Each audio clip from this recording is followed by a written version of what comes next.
I'm going to take you on a culinary journey today and whet your appetite. So the burning question is, can 3D printing food make us smarter, healthier, and change the world? We'll come back to that question.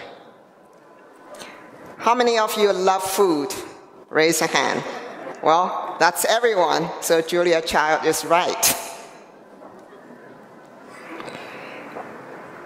I hear people say, can you really print 3D printing food? Is it real? So here's a cake that we printed for Martha Stewart. And this is a quail egg with beef tartare, and the quail egg is 3D printed. So one of the questions that I always get asked is, how does it work? Let me show you a video of 3D printers. So 3D printing food requires three major components. The dry material, which is any powder, wet material that can be water-based, oil-based, or liquor-based. They are binding agent. And then temperature. With 3D printer, you can actually apply temperature at every pixel level. So I want you to have this mental image of a 3D printer in your kitchen. And the best chef in the world can create recipes, and you can download it into your 3D printer. And someone can cook for you remotely. Or maybe you're in your office, and your children can print and get meal ready before you get home.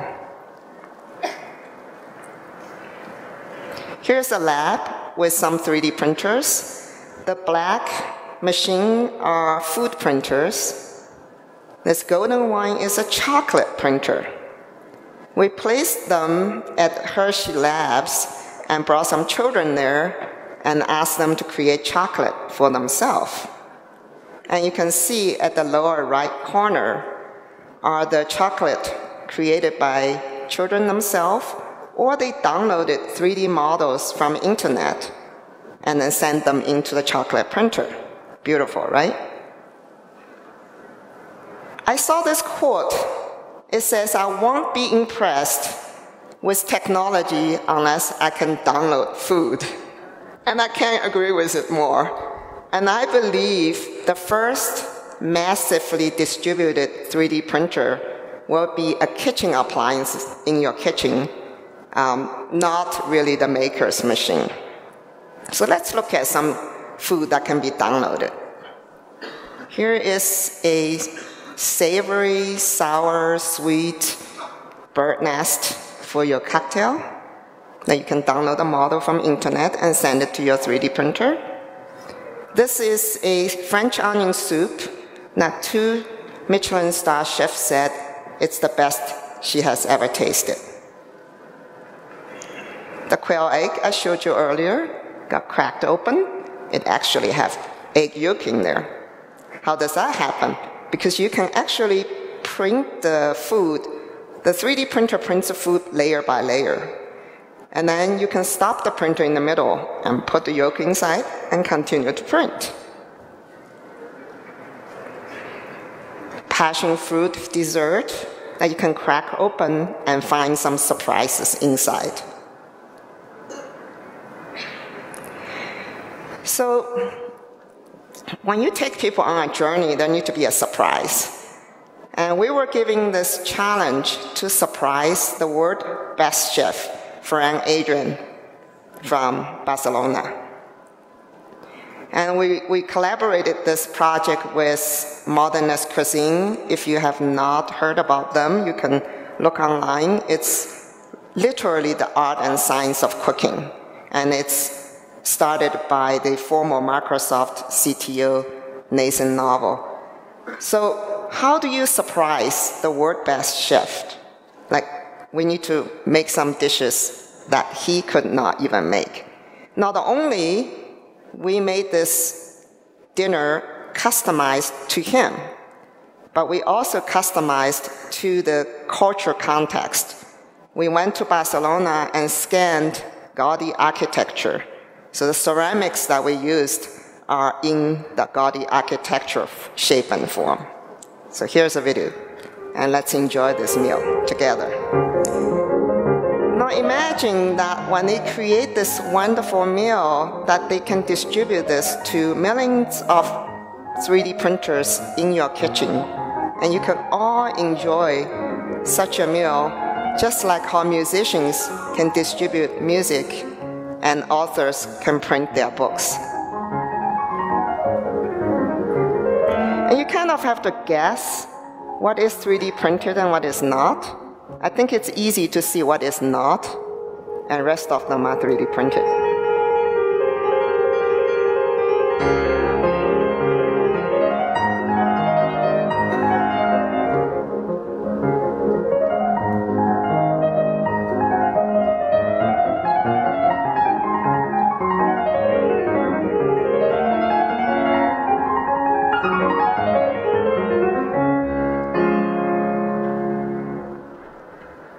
Yummy, right?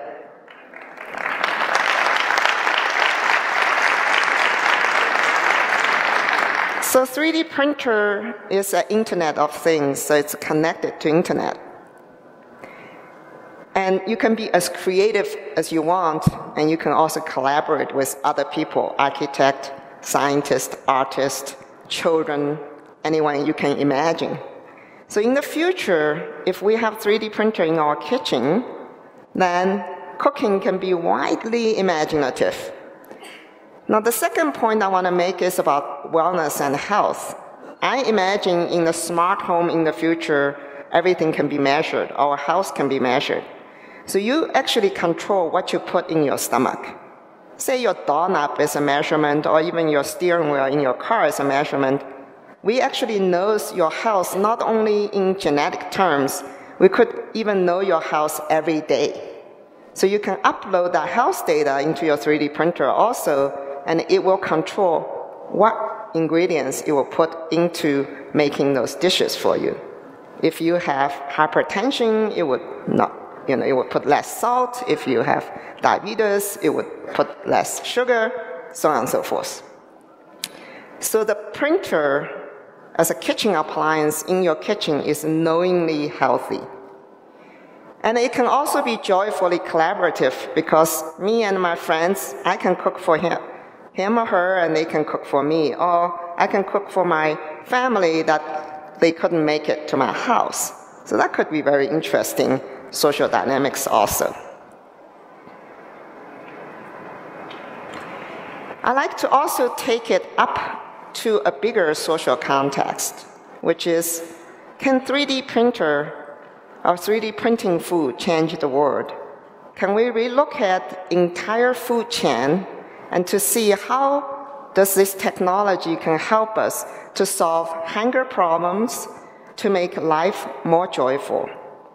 So one of the data that I'm putting here is 24% of all food we produced are not consumed. In the United States, that on average, the family wastes about $1,600 on food. Moreover, 7 trillion cubic foot of water is used for the food that we're wasting. Now, if you look at another data, in 10 years, China, India, and Africa will consume 50% of world calorie. And we don't have that much food production today to support such a population growth. Now, there are a lot of movement and saying, okay, there are one part of the world have too much food, they have obesity, another part of the world, they don't have enough food, they're in poverty. But the initiative to make rich people to be concerned about the poor people isn't quite working. So we need to systematically solve those problems. So one of the issues that we can deal with food waste, which in terms of solving the hunger problem, is to turning the fresh food or wasted food into nutritious ingredients that we can use by 3D printers.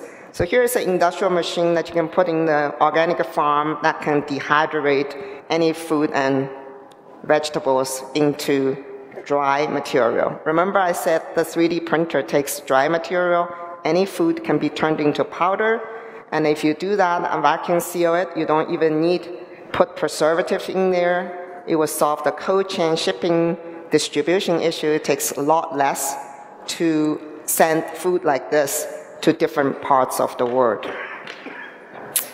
And we don't want this. Now, when you think about powders, they already exist. No one wants to just put in water and stir it and have the mush food that doesn't taste like anything. Yeah, there are some programmers that they can live on proteins, but I don't buy that. So what if you can take that dry material and wet material, any taste, also the color are all organic color. We used to say vegetable dye, now we use chemicals.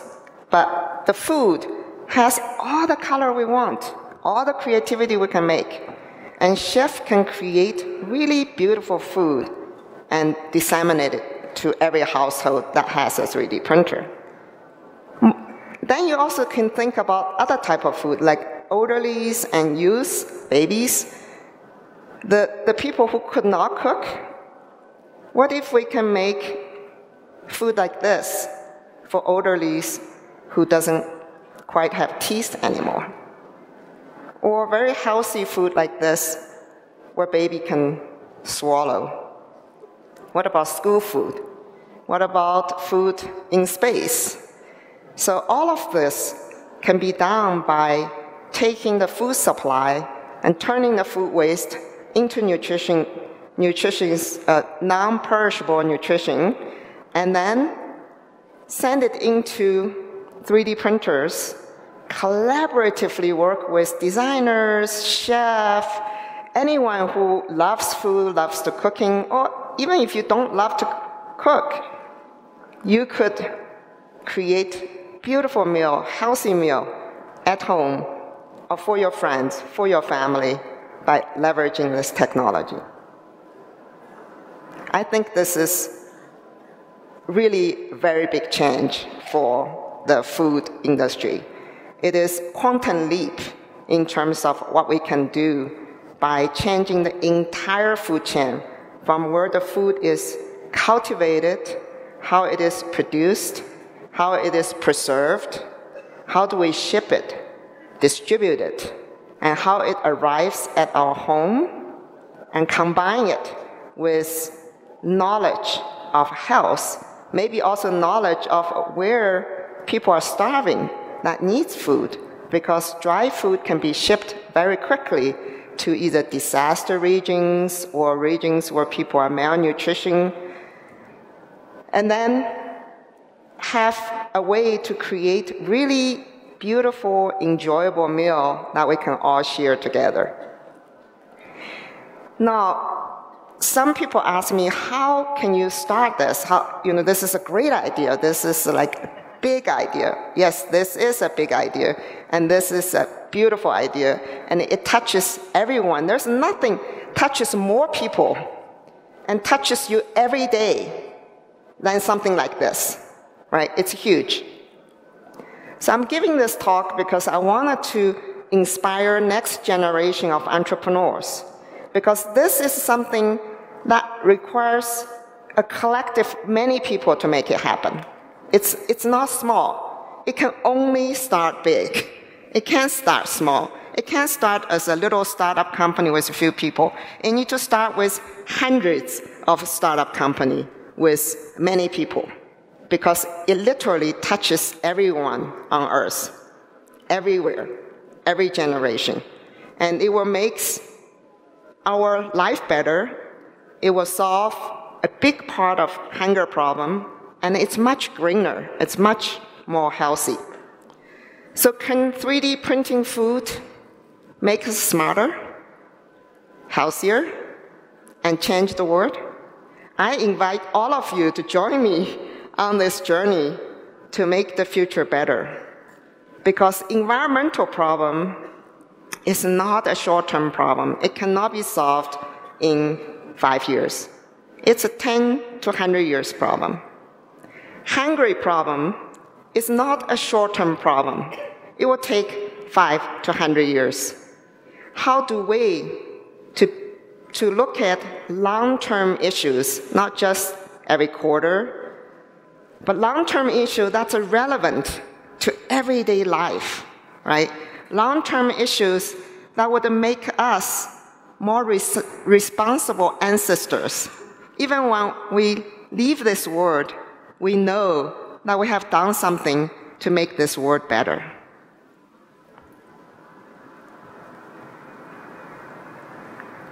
We are what we eat, and what we eat remake the world.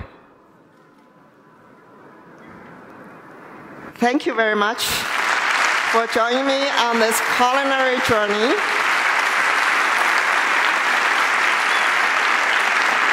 And thank you is in the cake, and you can print it too.